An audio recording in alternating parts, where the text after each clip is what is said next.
Dice que debe tener el consentimiento de todos los participantes. Me imagino que cada uno debe de puchar alguna cosita ahí para... Ya sale que está grabando, licenciado. Sí, ya está grabando. Ya está. Ok, gracias. A ver, el material, como decía Maricruz, la parte primera nos habla de la complejidad del derecho agrario y cómo pues debería de estar evolucionado. Y nosotros solo vemos la práctica en nuestro territorio y vemos que pues deja mucho que desear. El derecho agrario dice que es un conjunto normativo complejo que ofrece dificultades a cualquier científico como consecuencia de un sinfín de factores indeterminados. En un principio, el material se centra en que el derecho agrario verlo como una disciplina, como algo muy formal. Entonces, cuando habla de los factores indeterminados, todos aquellos factores que incurren en la actividad agraria. Dice que viéndolo en conjunto, el derecho agrario puede ser una disciplina de gran complejidad y una disciplina que está en permanente cambio. Y eso, pues, la verdad que no lo vamos a negar, ¿verdad? Debería, no digo yo es el ser, sino debería ser una disciplina que esté totalmente en cambio, permanente cambio. Dice que debe tener profundos y constantes movimientos evolutivos. Vean, no está hablando de revolución, está hablando de evolución. Un derecho agrario que vaya dándole importancia a todos los elementos que podemos ver incluidos en el sector agrario. Y dice además que es de reconocer periodos de estancamiento o incluso de decadencia. O sea, es de reconocer que en todos los países, especialmente los países de Latinoamérica, el derecho agrario ha tenido momentos que ha habido un estancamiento y puede ser que ha habido una involución también. Cuando los gobiernos abandonan el sector agrario, entonces en vez de ir creciendo, va en decadencia, va involucionando. Y esas podríamos verlo desde nuestra realidad, como el derecho agrario. Nosotros tenemos un gran estancamiento ahorita en nuestro derecho agrario, con una ley que no ha cambiado, y es la misma ley con muchas cosas demasiado arcaicas, que no son acordes como ha evolucionado toda la sociedad. Históricamente el derecho agrario se encuentra indisolublemente vinculado a la tierra o a la producción agraria. El moderno se asienta en una multiplicidad de factores complejos propios del mundo moderno. O sea, tenemos dos corrientes acá. Una corriente que históricamente nos ve al derecho agrario como algo muy vinculado a la tierra y a los factores de producción. Y luego tenemos otro enfoque moderno en donde ya vemos una multiplicidad de factores complejos, que vamos a hablar entonces de esos factores complejos como la estructura y la infraestructura agraria. Entonces, la normativa debería ir como tener un fin en ese sentido. En los primeros tiempos, entonces, tenemos en el desarrollo o la evolución del derecho agrario, tenemos dos etapas del derecho agrario. Y esas etapas del derecho agrario, un periodo clásico que va entre el año 1922 al año 1962. Y tenemos un periodo moderno que va desde el 1962 a 1998. En el periodo clásico podemos resaltar dos escuelas, y esas escuelas se debe el nombre de ellas a sus precursores. En una primera escuela tenemos a Bola, que él nos induce a la teoría de la autonomía de la materia, y por otro lado la otra escuela del periodo clásico, Arcangeli, que él nos induce a que el derecho agrario debe ser especial, debe tener una especialidad. Entonces, estos dos puntos de vista en cuanto al periodo clásico, tenemos una separación de las dos escuelas, en las cuales pues hubo una cierta discusión, voy a decir, en la cual en la primera, en la de Bola, faltaban principios generales propios del derecho agrario, terminando por fin aceptando la la escuela de Arcangeli, que incluía la especialidad del derecho agrario. Dentro del derecho privado, pero nunca decía él, nunca las características de autonomía de las cuales Bola estaba hablando. Eso es en cuanto al periodo clásico. En el periodo moderno se identifica la figura de Antonio Carroza. Siguen como muy de cerca a la escuela de Bola. Es más, todo su actuar fue participante de la escuela de Bola. Entonces, muchos de los principios o de las teorías que él maneja tienen su cercanía a la escuela de Bola. El periodo moderno se identifica con la figura de este señor, Antonio Carroza, y él nos habla de que hay una tradición en la Universidad de Pisa. O sea, es decir que en la Universidad de Pisa es donde se funda la primera cátedra de Derecho Agrario. Carroza se convierte en director de la revista Di Diritto Agrario y logra construir las bases de una nueva ciencia agrarista. Ya en el periodo moderno, impulsa a su vez la creación de organizaciones como la Unión Mundial Agrarista de Universitarios.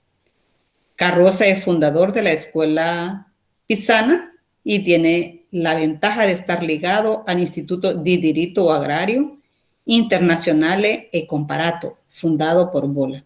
Como les decía, Carroza es un seguidor de todo lo que estudió o todo lo que hizo Bola.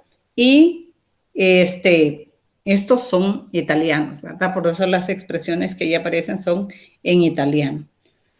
Junto a estas personas, a estos juristas, también tenemos un sinnúmero de cultores de todo el mundo y ellos especialmente tenían un sueño de construir una especie de derecho agrario ideal en cuanto pueda representar un modelo, una aspiración o un fin extremo del derecho. Muy bien, hasta ahí, ya lo que leyeron el material. ¿Tienen alguna intervención?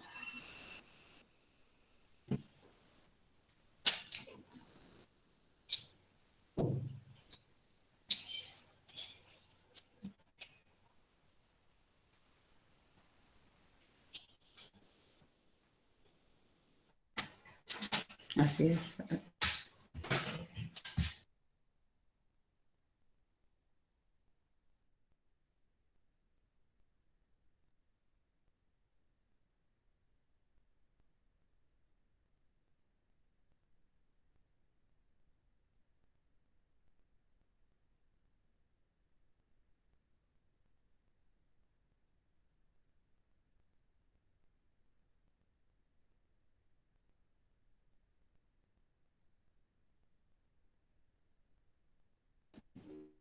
Muy bien, entonces si no hay intervenciones, continúo.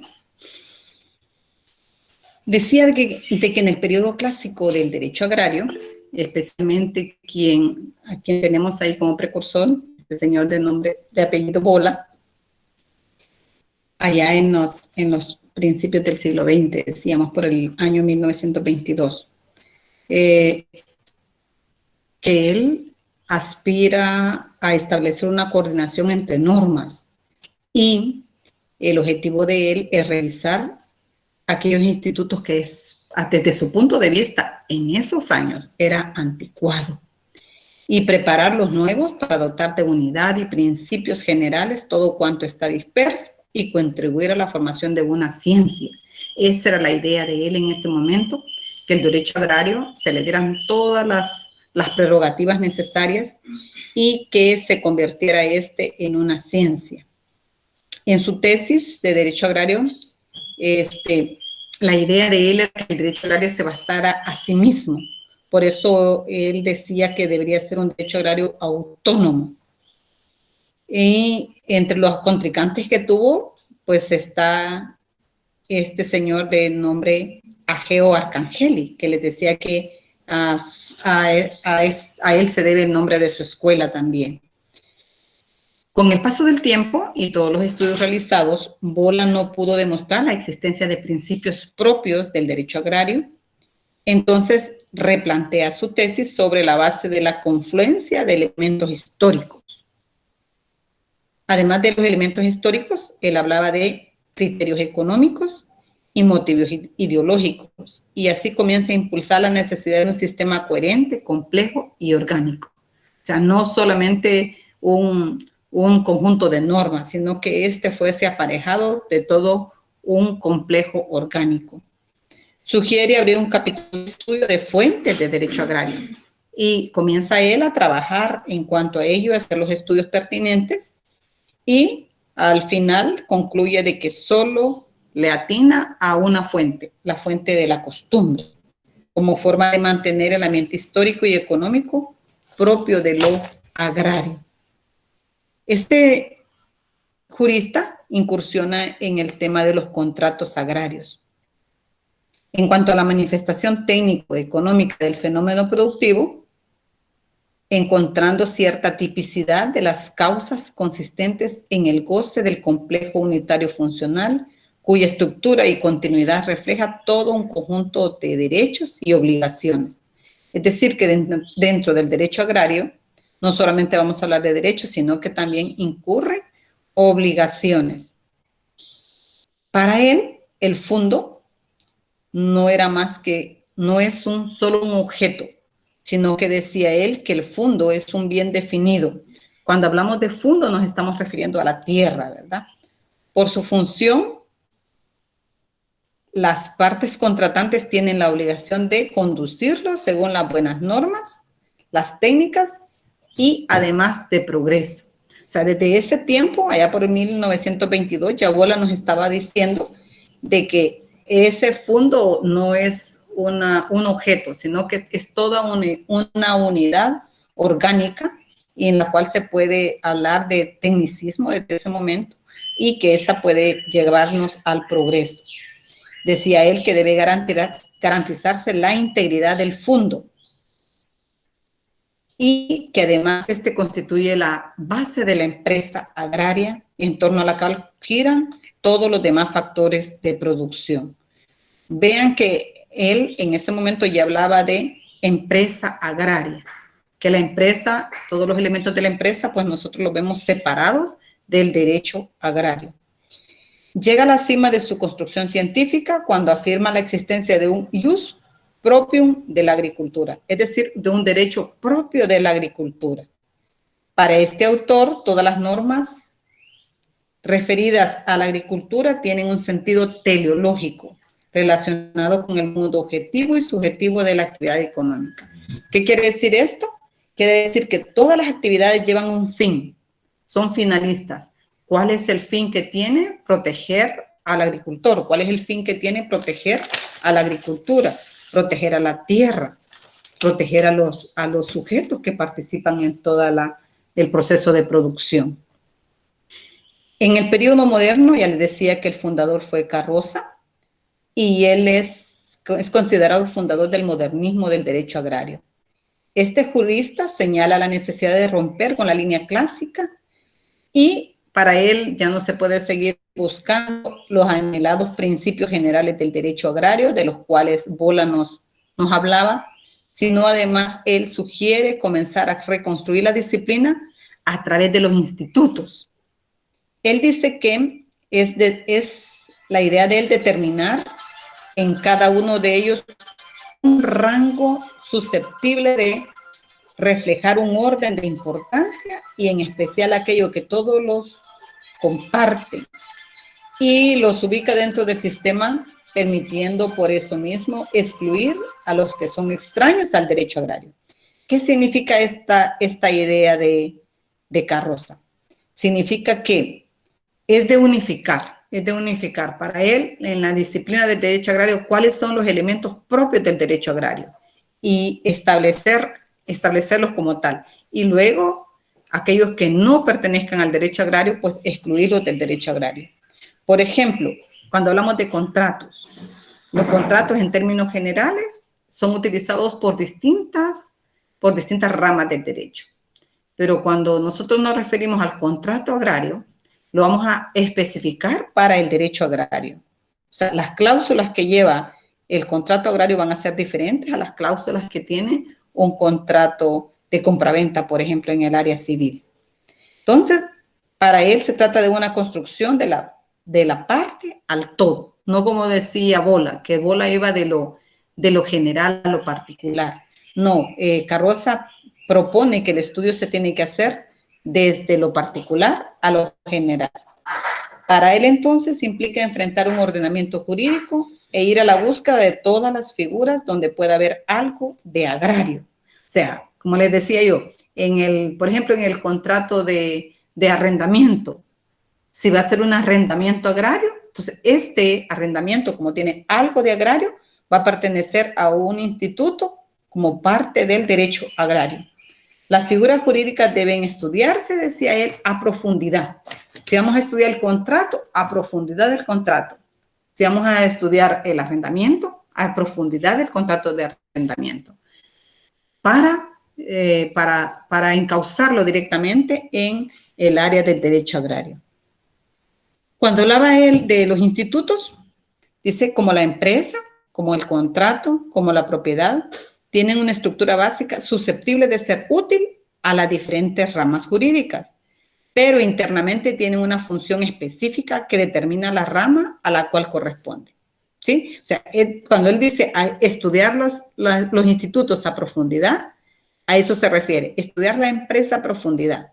Y luego, puede ser que tenga diferentes funciones la empresa, pero habría que establecer cuál es la función específica de la empresa. Y de acuerdo a ello, pues establecer si esta es una institución de derecho agrario o un instituto de derecho agrario. Dice que no todo instituto es patrimonio de la disciplina agraria. En el caso de la empresa, no podemos decir que el instituto llamado empresa sea patrimonio de la disciplina agraria, pues podríamos pensar que es más de derecho mercantil. Dice, solo aquella parte donde la función se lo indique. O sea, solo aquella parte donde la función que indique que es perteneciente al agrario, vamos a decir que es patrimonio del derecho agrario. Podríamos pensar, cuando hablamos de una empresa agraria, una hacienda, por ejemplo, la hacienda El Jobo, ¿sí? Que ya es una hacienda destinada a la agricultura. Después de la propuesta de estudiar el derecho agrario por institutos Carroza en 1972 elabora un criterio orientado a señalar un común denominador entre los institutos. Buscaba así establecer un ius propio de la agricultura, es decir, un derecho propio de la agricultura, pretendido por Bola desde sus primeros momentos, ¿verdad? Ya por el año de 1922. Las fronteras de la disciplina, para que a partir de ahí reconocer un sistema jurídico orgánico. O sea, cuando habla de las fronteras de la disciplina, ¿desde dónde hasta dónde vamos a estar hablando? De derecho agrario. Constituye un intento por determinar la especialidad de la disciplina mediante la noción de agrariedad. Y este término de agrariedad, entendido desde un punto de vista del desarrollo de un ciclo biológico, atado de forma directa o indirecta al goce de las fuerzas y recursos naturales, resuelto de forma económica en la producción de vegetales, frutos y animales, que se destinan posteriormente a múltiples transformaciones y al consumo directo. Vean ustedes que nos está hablando de producción de vegetales, de frutos, y nos incluye además los animales. Como ya hemos dicho, también el derecho agrario moderno, pues incluye incluye dentro de ellos a los animales. La obra escrita por Carroza es Lezioni di Diritto Agrario y esta es publicada 10 años antes de su muerte. En esta obra recoge una serie de tesis planteadas y defendidas por el autor, lo que conduce a la creación de una verdadera ciencia del derecho agrario. En toda la obra de este autor trata de fortalecer la teoría general, aunque reafirma la teoría de los sujetos, de las relaciones agrarias y la teoría de los bienes agrícolas. Dentro de todo ello, sitúa la ciencia del derecho agrario en cuanto a cuestiones de objeto y método y a las fuentes del derecho agrario como temas de futuro.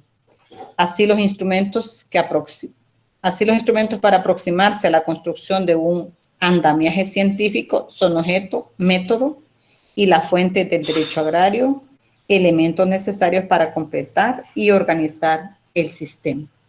Concluye diciendo ese material que por medio de la interpretación jurídica se logra acercar a los grandes vacíos existentes. Y ese es el resumen que yo les saqué del material que les dejé a leer. A ver, ¿algún comentario que ustedes tengan al respecto?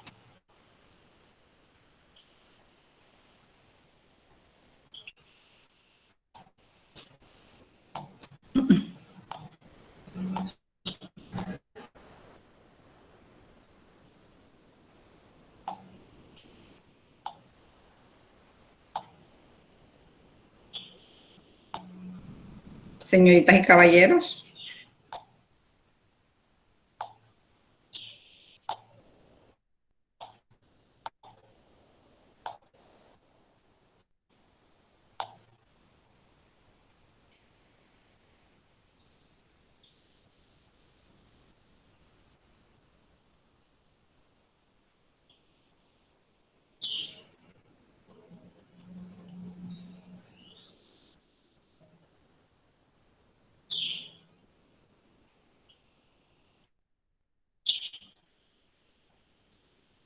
A ver, opiniones.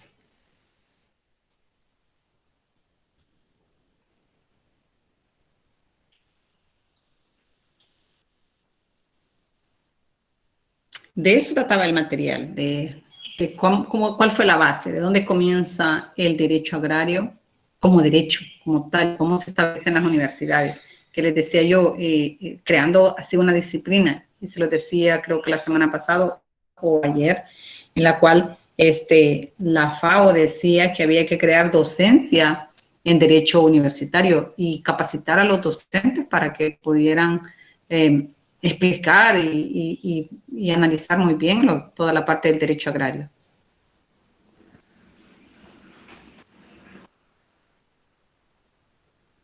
A ver, ¿quién va a opinar? Licenciada. A ver, señorita. La verdad es que haciendo un análisis respecto al documento que usted nos envió para el estudio, es muy interesante ver cómo desde la época moderna el derecho en sí no se consideraba como una rama que fuera independiente a otras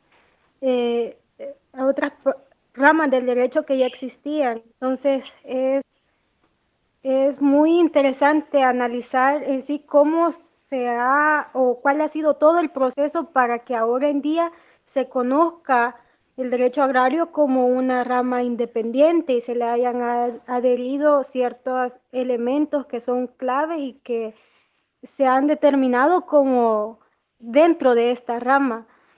Entonces, es muy interesante, creo que hay mucho más a fondo más que solo el derecho agrario en sí, o sea,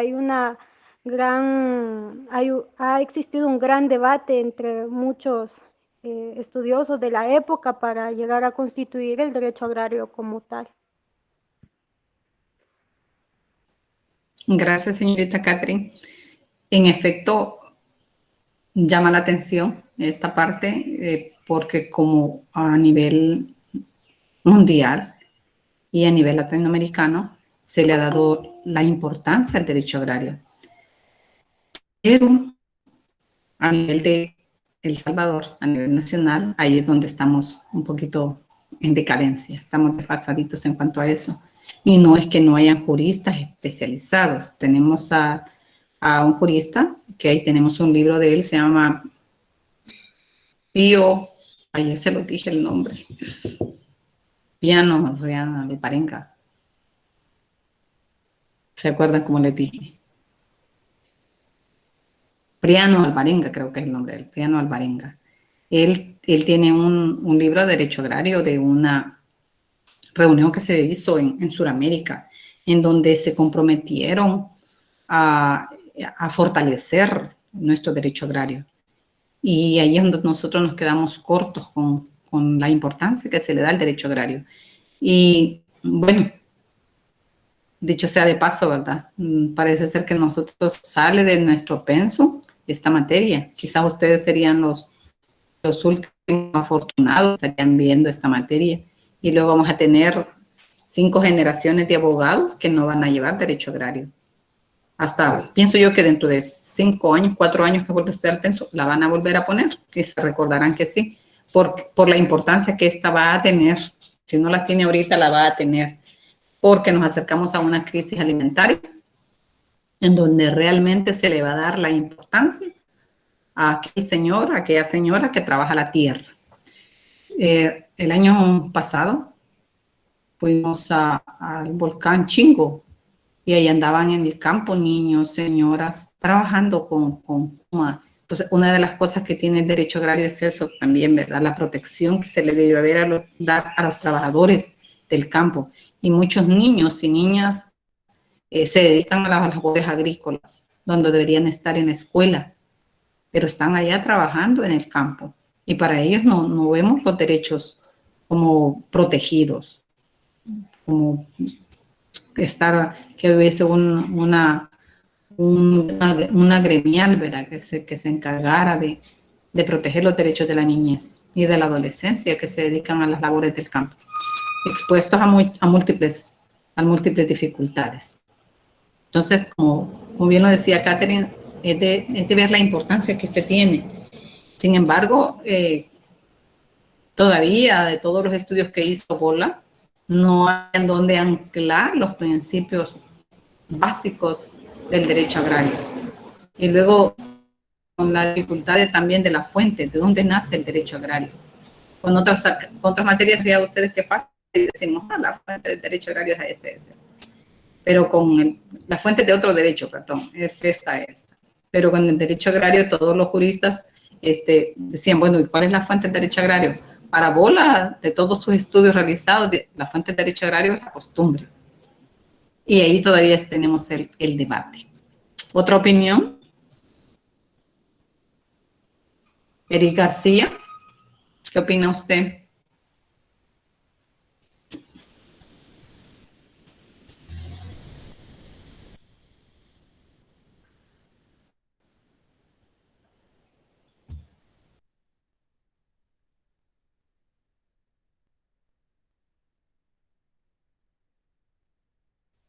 Yoli.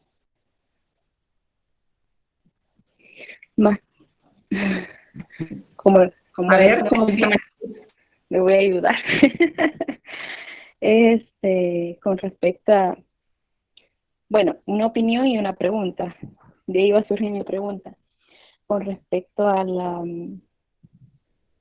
de que el derecho agrario no solo se trata de la propiedad y de la agricultura, sino que también en este punto se incluyen los contratos, como usted lo dijo.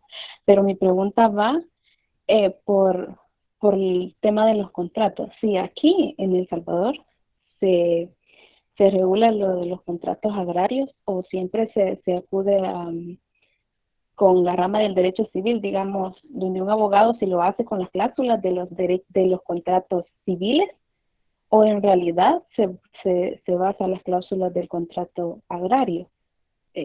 O sea, quisiera saber si aquí en El Salvador así se hace.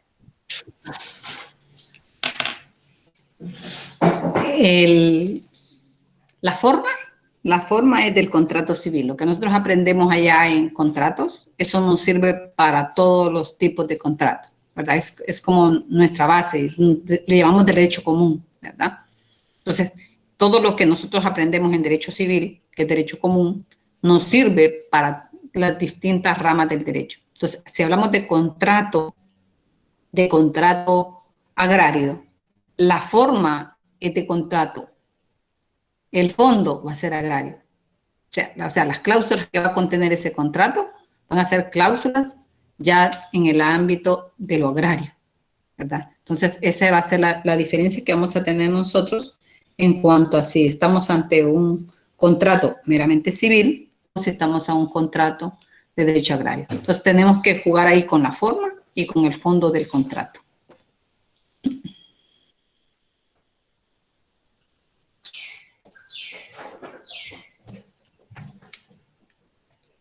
¿Satisfecha, Maricruz? ¿Me di a entender? Sí, licenciada, gracias. Ok, ¿alguien más tiene una intervención o una pregunta? Buenos días, licenciada. Soy Carla Escalante. Dígame, dígame, Carlita. Yo sobre el libro me gustó una parte que dice, es necesario buscar una agricultura moderna capaz de nutrir a la sociedad del mañana, respetuosa de la salud y de la vida de las personas, que brinde alimentos sanos y de alto contenido alimenticio. Pero siento que hoy en día como que eso no se cumple mucho porque están usando como químicos para que se reproduzca más. Esa es mi opinión y es una parte que sí se pega aquí en en la realidad que estamos viviendo, porque mucho producto tiene químicos, no es tan natural que se diga. Sí, tienes razón, Carlita. En un momento determinado, yo les he dicho del campo a la mesa, ¿verdad? Porque los productos, todos los productos que usted tiene en su mesa, vienen de la tierra, vienen del campo, ya sea cosechados por un agricultor o en caso del agua, que es un mineral que llega a nuestra casa de diferente manera, pero casi todos los recursos los obtenemos de la tierra. Entonces, conforme nosotros hemos ido creciendo y especialmente pensando en que nos vamos desarrollando, entonces hemos utilizado unos elementos, voy a decir, que no son del todo orgánicos. Por ahí ustedes van a escuchar la palabra transgénico. Entonces, incluir en la semilla algunos componentes que hacen que la fruta sea más grande. Pero si esto cumple con todos los estándares de calidad, es otra cosa. Entonces, ¿cómo se adultera la semilla para que tenga más producción? Ahí sí estamos en una dificultad y aún así, fíjense de que no hemos alcanzado a erradicar el hambre del mundo. No porque no haya recursos. Dígame, Licenciada, en ese punto quizás digo yo que es una de las reformas que se le tendría que hacer a la ley por la adulteración, que los efectos que podría traer en las personas de este tipo, tanta enfermedad, tantas personas que padecen, no sé, de insuficiencia renal y otro tipo de enfermedades, pienso que es ahí donde necesita una regulación. Y también tanto efecto en los niños, en los adolescentes, tanta niña desarrollando a los 10 años o que en caso extremo 9 años, entonces todo eso son las consecuencias de este tipo de alimentos que nosotros consumimos solamente. Gracias, Maricruz.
Arias tiene toda la razón. La verdad es que nos quedamos cortos con esto. Yo les decía, por ejemplo, allá por las pilas se cosechan unos grandes repollos, pero enormes repollos. No sé si ustedes los han visto alguna vez, pero esos tienen mucha adulteración. En cuanto a los animales también, les ponen hormonas de crecimiento Entonces, cuando nosotros nos comemos la carnita tan rica, más esa carnita exportada, qué deliciosa esa carnita, ¿verdad? Bien suavecita, bien rica. Pero esa carnita trae un montón de hormonas, está súper adulterada. Entonces, ¿qué estamos comiendo? Estamos comiendo un montón de químicos que nos van a dañar nuestras células. Y al final no nos sorprendamos cuando los chicos a los 30, 35 años ya tienen problemas de hipertensión, de diabetes, colesterol y todas esas cosas. Primero, porque nos los cuidaron, y segundo, porque todo lo que estamos comiendo es adulterado. El huevo, la gallina, antes de que pusiera ese huevo, le pusieron un montón de hormonas de crecimiento para que pusiera esos huevitos. Cuando nosotros nos comemos los huevitos, que todos los días comemos huevitos, esos huevitos llevan hormonas de crecimiento. Nos comemos el pollito, lleva hormonas de crecimiento. Las niñas ahora están desarrollando a los 8 años de edad. Imagínense ustedes, una niña desarrollando a los 8 años, a los 9 años. Entonces, ¿por qué? Porque sus hormonas fueron alteradas. Entonces, es bien complicado. Sin embargo, eso es lo que tenemos nosotros en nuestra mesa. Y hasta ahorita no ha habido alguna legislación pertinente, porque lo que se va buscando es producir, producir, producir. Entonces, cuando usted se come una gallinita ya en el campo, esa gallinita saboréela, porque eso es lo más rico que usted puede comer, está muy orgánica. Ese huevito que puso esa gallinita, que es huevito de amor, porque fue por el gallito y la gallina, ese huevito es el más rico que puede haber. A le llaman huevito de amor, así es que lo más rico, nutritivo y no lleva mucho contaminante. A ver, Elmer quería participar. Sí, licenciada, respecto a lo que usted habla de las frutas procesadas y toda esta cuestión que se da en la actualidad, yo recientemente veía un documental que se llamaba El fraude de las frutas falsas, debido a que la gran mayoría de personas muchas veces compra quizás algún producto que dice sabor a manzana, sabor a mango, ¿verdad? Y tal vez es algún fresco que ya viene enlatado o cualquier cosita. Y cuando uno lee las indicaciones, tal vez solo dice que trae el 3% de la fruta, prácticamente no trae nada. Todo lo demás es falso, se puede decir. Sí, ahora eso no sucede, estamos consumiendo muchas cosas pura falso, muy plástico. Pero a esto hemos llegado y no le damos la importancia. Fíjense que somos traganes, pues, porque ahí tenemos la naranjita y la verdad es que para hacer el fresco de naranja hay tanto que cuesta. Mejor voy a comprar una gaseosa que lleve sabor a naranja. No es gaseosa de naranja, no, lleva sabor a naranja. Entonces, pero ese es el consumismo. Yo en algunos momentos les he dicho mi punto de vista, claro, dos problemas graves de nuestra sociedad, el sistema económico y la alta tasa de natalidad. Entonces, ¿cómo enfrentar estos dos problemas? Porque hambre, todavía hay hambre. Uno de los 17 objetivos del milenio, ¿verdad? De cara a 2030, dice erradicación del hambre a nivel mundial. Y la verdad que a veces podemos estar bien comiditos, pero nuestro cuerpo tiene hambre, porque ¿qué es lo que hemos comido? Pues esa falsa comida que dicen que en algunos lugares la hamburguesa que le venden no es carne la que le ponen, sino que como fuese cartón. Entonces, la falsa comida que comemos y que nos estamos nutriendo, podría ser que estamos comiendo, pero nuestras células siguen con hambre, siguen hambrientas. Entonces, hambre en el mundo, habría que cambiar primero quizás el chip en cuanto a la educación, cambiar ciertos paradigmas de cómo es que estamos llevando nuestra vida, ¿verdad? ¿Alguna otra opinión?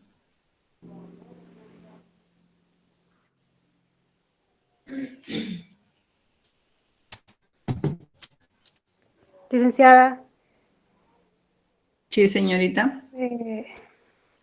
sobre eso que estamos hablando, me da un poco de conflicto respecto a ver el ejemplo de cómo es que han crecido otros países, específicamente su sistema de producción en la rama agraria ha sido prácticamente al uso de este tipo de químicos que altera la producción y que hace que produzcan más y el producto pueda posteriormente salir al mercado, etcétera, etcétera.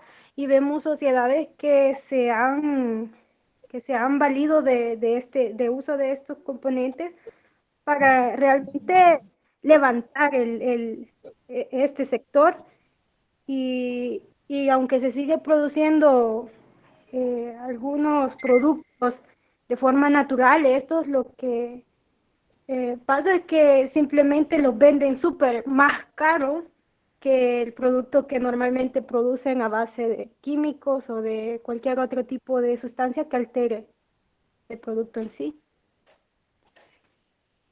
Lo que quiero decir es que si bien mm, han puesto como que en una balanza, el decir el sistema productivo o la salud de la gente a largo plazo, y como que realmente sí pudo más el levantar la producción de todo un país a darle importancia realmente a la salud de los habitantes.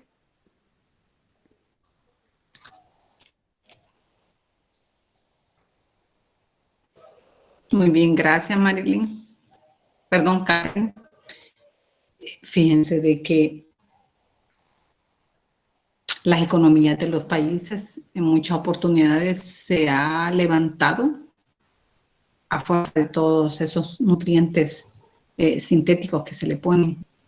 Perdón la palabra nutrientes químicos. Se hizo un estudio el año antepasado aquí en la ciudad de Santa Ana, en la Universidad UNICAES. Ellos tienen la agronomía, ingeniería en agronomía, y ellos pusieron gallinaza, pollaza y el abono químico en unas parcelas de café que tuvieran las mismas condiciones. Y la producción con la gallinaza, con la pollaza y con el abono químico fue la misma. Ellos lo que querían era demostrarle al campesino de que con el abono orgánico iba a sacar buena producción y que su producto iba a ser, no iba a estar contaminado, iba a ser de calidad. Pero nuestro sistema ha encauzado tanto al campesino en el uso del abono que no cree que la pollaza o la gallinaza pues realmente le sean rendidoras. Entonces, es como cambiar el chip. Es bien difícil cambiar ese chip. ¿Por qué es difícil? Vale, por ejemplo, con la quema de los rastrojos. ¿Cuántas veces hemos dicho que la quema de los rastrojos es nociva para el suelo porque le quema el hábitat a algunos insectos o porque contamina el medio ambiente? Pero el campesino sigue viendo que cuando él quema los rastrojos se le da una mejor producción. Entonces, vamos arando en el agua, ¿verdad? Es bien complicado. Entonces, ya está ese estudio, por lo menos aquí en Santa Ana, que por la falta de recursos creo yo que no se divulgan las cosas, pero uno que anda en la investigación, más que todo por las materias que da. Entonces, sí, está esa investigación muy interesante que la hizo la Facultad de Agronomía de la Universidad Católica de El Salvador. Así que ya tenemos ese estudio y sería bueno, ¿verdad?, que nosotros consumiéramos, lo decían ustedes el día de ayer, lo nuestro, lo que viene de allá del campo es orgánico, en su mayoría. Pero si nos vamos al súper, ¿qué sucede en el súper? Como decía Cristales, vamos a comprar cosas que son falsas. Pero ahí vamos, ¿verdad? Encantados que hemos ido al súper y vamos al Walmart. Hasta decimos el nombre ahí para... es más ego que otra cosa. Pero si vamos al mercado, va, no, hombre, qué bárbaro, qué bajo es caer del mercado. No, no es caer bajo el mercado, es dar importancia a nuestro productor, dar importancia a nuestro campesino. ¿Tiene alguna otra intervención? He tomado asistencia y me aparece aquí Wendy Cabrera, no la recuerdo.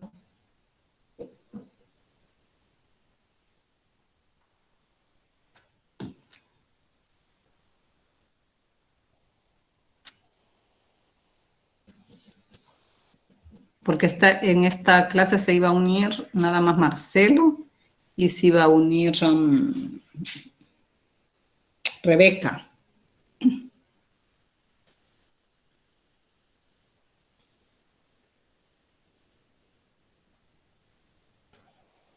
A ver, ya me dejaron sola.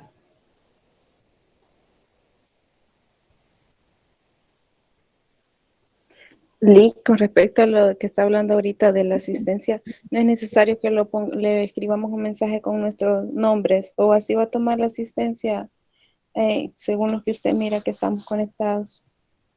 Se supone que, en esta plataforma ahí queda, pero sin embargo yo ya tomé aquí todos los nombres de los que estamos ahorita. Me aparecen 17 personas y yo 18, creo. ¿Verdad? Entonces, ya tomé los nombres, por cualquier cosa no vaya a ser, ¿verdad? Que después tengamos algún problema, mejor tomo los nombres. Ayer yo tomé los nombres también. En el primer día quedaron en la plataforma y están guardados. En el segundo día no lo guardó, no sé por qué, ¿verdad? Entonces, pero ahí vamos tomando asistencia para pues, todo por guardar las espaldas, ¿verdad? Que el día de mañana no vayan a parecer que usted no asistió y usted va a tener conflicto. Entonces, no, yo doy fe de que usted estuvo y porque yo tomé nota de que usted estuvo. Esa es la idea. ¿Alguna otra preguntita?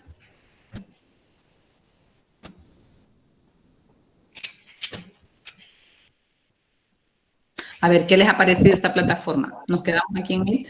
Licenciada. Diga, Natanael. Ah, no, Marcelo es. Perdón, Marcelo. No, aquí la palabra que dice use proprium, ¿qué es?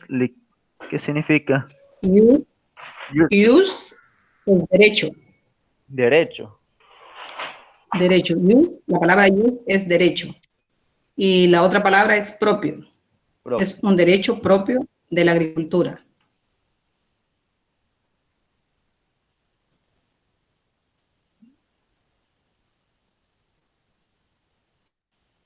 Los que no han leído el material, vayan a leerlo y sigan leyendo, porque vamos a tocar otros puntitos de ese librito. Solo son 120 paginitas, no es nada.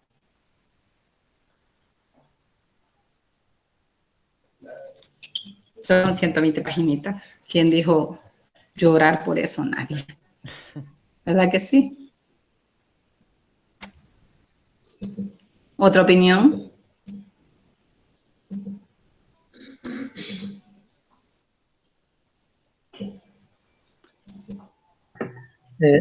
Con respecto a la plataforma, licenciada, pensaría que es mejor esta que Zoom, ya que en la otra muchas veces se le puede acabar el tiempo después de 1 hora o 40 minutos, creería yo, no sé.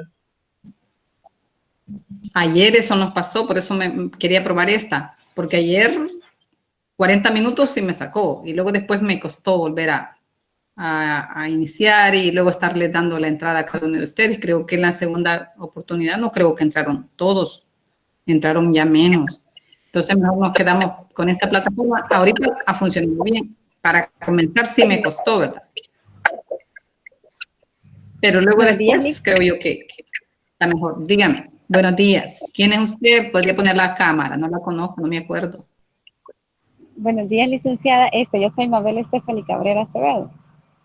Ah, vaya, sí. Es que si Ajá, Andy Cabrera no lo... la cuenta. Ah, bueno, sí. Dígame, Mabel. Con respecto a lo que hablábamos hace un momento, con lo que Maricruz hizo alusión, de que muchos productos, o sea, ahora en la actualidad, tiene como mucho químico. Ajá. Conozco mucha gente que trabaja en el campo y muchos de ellos dan como muchos datos específicos que se utiliza mucho químico en los productos agrícolas por la cantidad de plagas que ahora surgen en el día, que si una persona cultiva una hortaliza de tomate, para que esa hortaliza, o sea, tenga una buena producción, tienen que utilizar muchos químicos, porque si llega una plaga y le cae como una mancha a la parte del producto cuando aún no está como germinado, ese producto, o sea, ya no sirve. Por eso es que comparto mucho con Maricruz lo que dice, porque es cierto, utiliza mucho químico, pero es por esas razones que ahora en día es necesario para que se pueda dar un mejor producto. Sí, tienes razón. Gracias a Dios que ya sacaron del mercado algunos productos, aunque fíjense que tengo mis serias dudas si realmente los han sacado del mercado, porque habían productos que eran demasiado nocivos para la salud de la población. Entonces, de acuerdo a los estudios realizados, supuestamente lo han sacado del mercado. Pero me estaba enterando que como que lo único que han hecho es cambiarle viñeta. Es el mismo producto, pero con diferente viñeta. Esto no se lo puedo yo garantizar, solo es un comentario, ¿verdad? Que se dice por ahí, como que no ha sido cierto que hayan sacado los productos nocivos del mercado. Y sí tiene razón en el sentido que la plaga, cuando ataca a las plantas, hay que combatirla, si no se pierde todo el producto.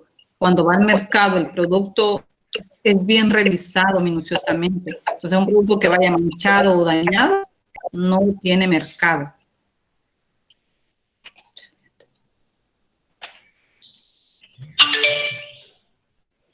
Liz,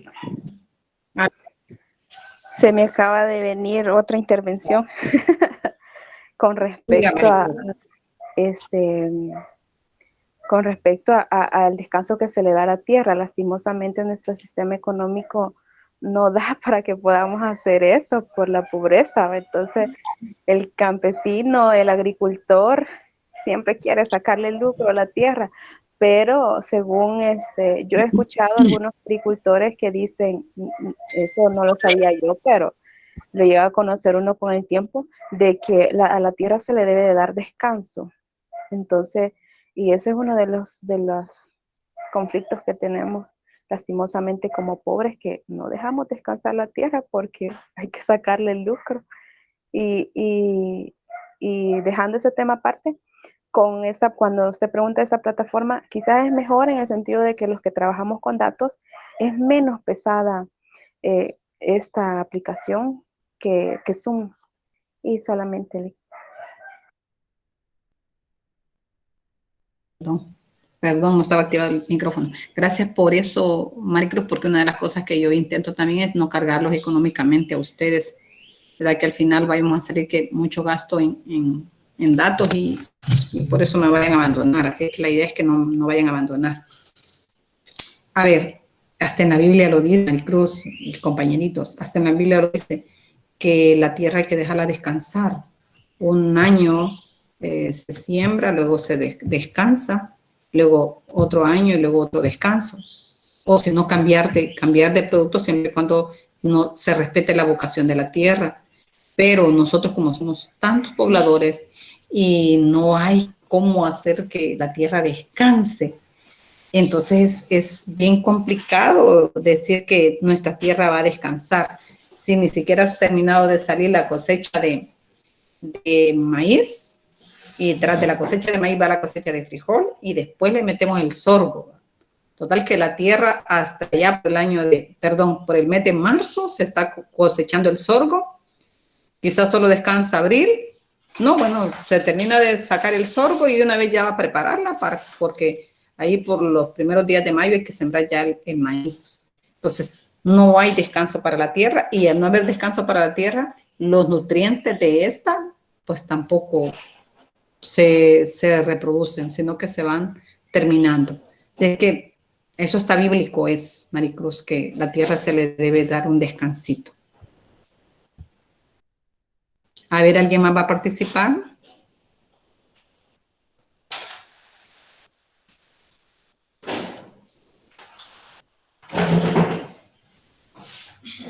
Bueno, si no hay más participaciones, nos quedamos hasta aquí. Y los que no han leído el material, léanlo. si gustan avancen el otro capítulo, ¿verdad? No es que lo vayamos a ver desde ya, o sea, que lo tenga programado para la otra semana, pero sin embargo es bien importante que lo lean, está bien bonito ese material. Y si no tienen alguna intervención, yo ahorita voy a dejar de grabar para escribirse una pregunta extra.